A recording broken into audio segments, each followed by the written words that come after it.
სამართალდამცველებმა თბილისსა და რეგიონებში ერთდროულად ჩატარებული საპოლიციო ღონისძიებების შედეგად ბოლო 48 საათის განმავლობაში ნარკოდანაშაულის ბრალდებით 75 პირი დააკავეს.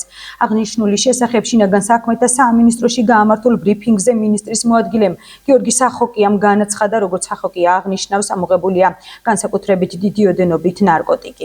შინაგან საქმეთა სამინისტრო კვლავაც ინტენსიურად განაგრძობს ნარკოდანაშაულის წინააღმდეგ კანონით განსაზღვრული მკაცრი ღონისძიებების გატარებას.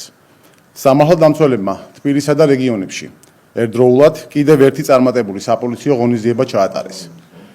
ბოლო 48 საათის განმავლობაში ნარკოდანაშაულის ბრალდებით დაკავებულია 75 პირი. მათ შორის არიან როგორც საქართველოს მოქალაქეები, ასევე უცხო ქვეყნის მოქალაქეები. დაკავებულებს ბრალად ედებათ დიდი და განსაკუთრებით დიდი ოდენობით ნარკოტიკული საშუალებებისა და ფსიქოტროპული ნივთიერებების უკანონო შეძენა, შენახვა, რეალიზაცია და რეალიზაციის ხელშეწყობა. მოსამართლის განჩინების საფუძველზე ჩატარებული ფარული საგამოძიებო მოქმედებების, კერძოდ აუდიო და ვიდეო ჩაწერის შედეგად მოპოვებული მტკიცებულებებით დადასტურდა, რომ დაკავებულ პირთა უმრავლესობა ნარკოტიკული საშუალებების გასაღებას სისტემატურად ახდენდა.